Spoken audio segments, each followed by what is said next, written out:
നമസ്കാരം, എൻ്റെ പ്രിയപ്പെട്ട എല്ലാ പ്രേക്ഷകർക്കും സ്മാർട്ട് സഫാരിയുടെ പുതിയ വീഡിയോയിലേക്ക് സ്വാഗതം. ഞാൻ രാജീവ് പുതിനൂര്. ഇന്ന് നമ്മൾ പരിചയപ്പെടുത്തുന്നത് കരിനീലിയമ്മയുടെ ഒരു അരിവാൾ നിർമ്മാണമാണ്. അമ്മയുടെ ഒരു തിരുവായുധത്തിൻ്റെ നിർമ്മാണ പ്രവർത്തനങ്ങളാണ് നമ്മളിന്ന് പരിചയപ്പെടുന്നത്. അതിൻ്റെ ശില്പിയായ ഹരിവെട്ടിയ നമ്മുടെ ഒപ്പമുണ്ട്. അപ്പോൾ അദ്ദേഹമായിട്ട് നമുക്ക് ആദ്യം ഒന്ന് കാണാം. നമസ്കാരം. അപ്പം നമ്മളിന്ന് കരിനീലിയമ്മയുടെ ഒരു തിരുവായുധമാണ് പ്രേക്ഷകരുടെ മുന്നിലേക്ക് ഇന്ന് എത്തിക്കുന്നത്. അപ്പം അതിനെപ്പറ്റി അങ്ങ് രണ്ട് വാക്ക് ഒന്ന് സംസാരിക്കുമോ? ഇതെന്ന് പറയുമ്പം വള്ളുവനാട് ഭാഗത്ത് കല്ലടിക്കോട്ടാണ് ഏറ്റവും കൂടുതൽ കരിനീലിയമ്മ എന്നൊരു സമ്പ്രദായം അമ്മയെ ആരാധിക്കുന്നതും. അവിടെയാണ് ഏറ്റവും കൂടുതലായിട്ട് കണ്ണൂർ, പാലക്കാട് ഏരിയകളിലേക്കാണ് ഈ കരിനീലിയമ്മ വലിയൊരു ആരാധനാമൂർത്തിയായിട്ട് കാണുന്നത്. ഇവിടെ നമ്മുടെ തെക്ക് ആലപ്പുഴ, പത്തനംതിട്ട ജില്ലയിലേക്ക് ഇപ്പം വരുന്ന ക്ഷേത്രങ്ങളുടെ ഉപദേവതയായിട്ടും ഇപ്പോൾ ആരാധന സങ്കല്പത്തിലേക്ക് കരിനീലിയമ്മയുടെ ഒരു സങ്കല്പമുണ്ട്. അപ്പോൾ അതിന് പവർ കൊടുക്കാൻ വേണ്ടി ഇപ്പോൾ ഇവിടേക്ക് ഈ ആരാധന വെച്ചേക്കുന്നത് നമ്മൾ അങ്ങനെ ഒരു ക്ഷേത്രത്തിലേക്കാണ്. നമുക്കങ്ങനെ അവർ തന്ന അളവിൽ ചെയ്തേക്കുന്ന തിരുവായുധമാണ്. അപ്പോൾ രണ്ടായുധമാണ് ഇത് രണ്ടായുധമാണ്. രണ്ടും ഒരേ ആകൃതിയും ഒരേ കണക്കുമാണ് അല്ലേ? ഇതിന് ഇടക്കാലിന് അകലം ഇച്ചിരി പൊക്കം കൂട്ടിയിട്ട് ചെയ്തേക്കുന്നതാണ്. ഇത് പൊക്കം കൂടുന്നതനുസരിച്ച് പള്ളിവാൾ കണക്കിലേക്ക് പോകും. പക്ഷേ 6 അങ്കുലം പാവട്ടത്തിൽ തന്നെയാണ് ചെയ്തിരിക്കുന്നത്. പഞ്ചഭൂത കണക്കിലെ മണി 5 മണി കൊരുത്തിട്ടുള്ള 2 അരിവാളാണ്. അപ്പം എൻ്റെ പ്രിയപ്പെട്ട പ്രേക്ഷകരെ, നമ്മൾ ഇന്ന് കാണാൻ പോകുന്നവർക്ക് ഇദ്ദേഹത്തിൻ്റെ കയ്യിലിരിക്കുന്ന ഈ തിരുവായുധത്തിൻ്റെ നിർമ്മാണമാണ്. നമുക്കതൊന്ന് കണ്ടിട്ട് തിരിച്ചു വരാം. കരിനീലിയമ്മയെ കേരളത്തിൽ, പ്രത്യേകിച്ച് പാലക്കാട്, തൃശ്ശൂർ, കണ്ണൂർ ഭാഗങ്ങളിൽ ഉഗ്രശക്തിയായ ഭഗവതിയായിട്ടാണ് ആരാധിക്കുന്നത്. അരിവാൾ കയ്യിലുള്ള ഭഗവതിയാണ് കരിനീലിയുടേത്. വള്ളുവനാട് ഭാഗത്തെ കല്ലടിക്കോട് മലയിലാണ് ഏറ്റവും പ്രസിദ്ധമായ കരിനീലി ക്ഷേത്രം സ്ഥിതി ചെയ്യുന്നത്. മാന്ത്രിക കർമ്മങ്ങൾക്ക് പേരുകേട്ട സ്ഥലമാണിത്. കരിനീലിയമ്മ ഇവിടെ ഒരു യക്ഷിയായി കല്ലടിക്കോട് മലയിൽ വസിച്ചിരിക്കുന്നു എന്നാണ് വിശ്വാസികൾക്കിടയിലുള്ള വിശ്വാസം.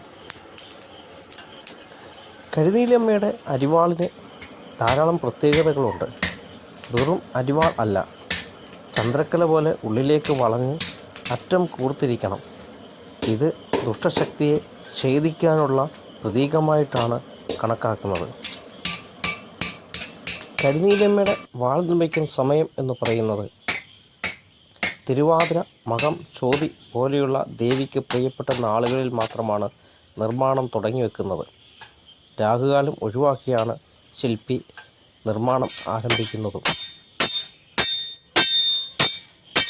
മകം, ചോതി, തിരുവാതിര നക്ഷത്രങ്ങൾ ദേവിയുടെ ജന്മനക്ഷത്രമായി കരുതുന്ന മകത്തിലും ശക്തി കൂടിയ നക്ഷത്രമായ ചോതിയിലും കളമ്പാട്ടും ഗുരുതിയും നടക്കുന്ന തിരുവാതിരയിലും ആരാധന നടത്തുന്നത് വളരെ നല്ല കാര്യമാണ്.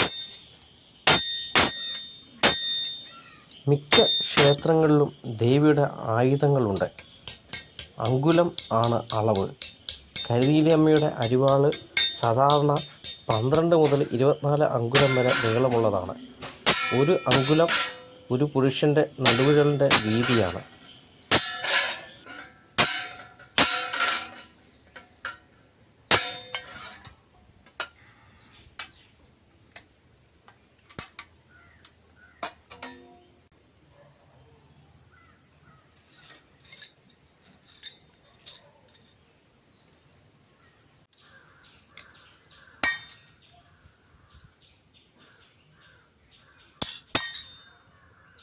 പ്രിയപ്പെട്ടവരെ, ഈ വീഡിയോ ഉൾപ്പെടുത്തിയിരിക്കുന്ന ഹരിവെട്ടിയാറിൻ്റെ കോൺടാക്ട് നമ്പറിൽ ബന്ധപ്പെട്ടാൽ ക്ഷേത്ര ആചാര അനുഷ്ഠാന കണക്കുകൾ പ്രകാരം തിരു ആയുധങ്ങൾ ഭഗവതിക്കുള്ളത് അദ്ദേഹം നിർമ്മിക്കുന്നതാണ്.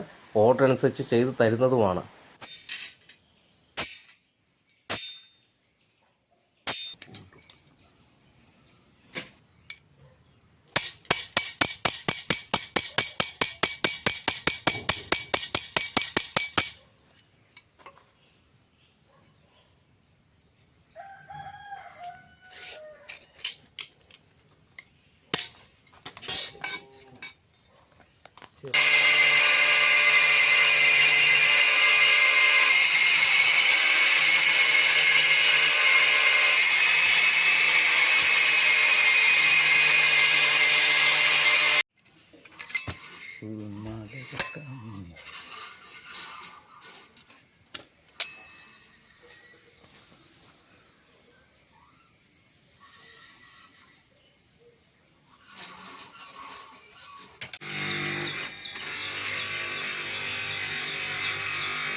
കാരണം വാളിനൊക്കെ നമ്മൾ പിത്തളയുടെ പൈപ്പാണ് കൊടുക്കുന്നത്. പിത്തള തന്നെ പിടിയാക്കി ഇടുകയാണ്.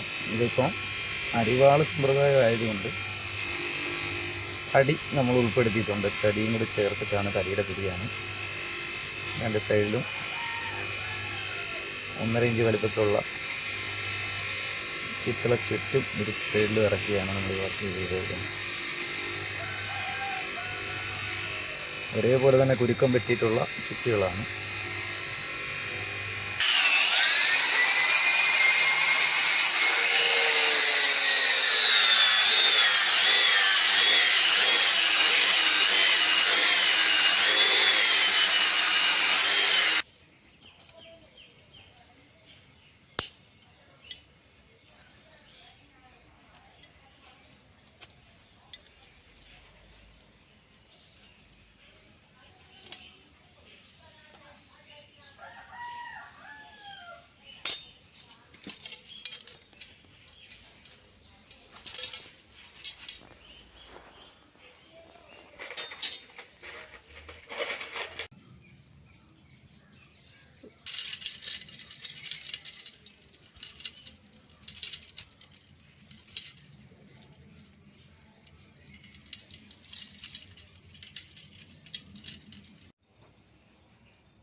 നമസ്കാരം എൻ്റെ പ്രിയപ്പെട്ട പ്രേക്ഷകരെ. നമ്മൾ ഇത്രയും നേരം കണ്ടുകൊണ്ടിരുന്നത് ഹരിവെട്ടിയാറിൻ്റെ ഒരു നിർമ്മാണമായിരുന്നു. അദ്ദേഹം കരിനീലമ്മയ്ക്ക് വേണ്ടി നിർമ്മിക്കുന്ന ഈ അരിവാളിൻ്റെ നിർമ്മാണ പ്രവർത്തനമാണ് നമ്മളിന്ന് കണ്ടത്.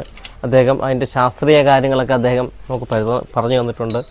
അപ്പോൾ ഞാൻ അതിലേക്കൊന്നും കടക്കുന്നില്ല. പക്ഷേ ഇതാണ് അദ്ദേഹത്തിൻ്റെ നിർമ്മാണം. അതാണ് നല്ല ജീവനുള്ള വർക്കാണ്, അമ്മയുടെ ചൈതന്യമുള്ള വർക്കാണ്. തീർച്ചയായും പ്രേക്ഷകർക്കെല്ലാം ഇഷ്ടപ്പെട്ട് കാണുമെന്ന് വിശ്വസിക്കുന്നു. നമുക്ക് അടുത്തൊരു വർക്കുമായിട്ട് എത്രയും പെട്ടെന്ന് കണ്ടുമുട്ടാം. ഇതൊരിക്കും പ്രിയപ്പെട്ട എല്ലാ പ്രേക്ഷകർക്കും നന്ദി, നമസ്കാരം. നമസ്കാരം എൻ്റെ പ്രിയപ്പെട്ടവരെ, നിങ്ങൾക്ക് എല്ലാവർക്കും ഈ ഒരു വീഡിയോ ഇഷ്ടപ്പെട്ട് കാണുമെന്ന് വിശ്വസിക്കുന്നു. തീർച്ചയായും നിങ്ങളുടെ എല്ലാം വിലയേറിയ സപ്പോർട്ടുകൾ ആവശ്യമാണ്. എല്ലാവരും സബ്സ്ക്രൈബ് ചെയ്യുക, സപ്പോർട്ട് ചെയ്യുക. നമുക്ക് അടുത്തൊരു കണ്ടൻറ്റുമായിട്ട് കണ്ടുമുട്ടാം. ഈ വീഡിയോ കണ്ട ആദ്യാവസാനം മുതൽ ഈ വീഡിയോ കണ്ട് സപ്പോർട്ട് ചെയ്ത എല്ലാ ആൾക്കാർക്കും ഹൃദയം നിറഞ്ഞ നന്ദി ഒരിക്കൽ കൂടി രേഖപ്പെടുത്തുന്നു.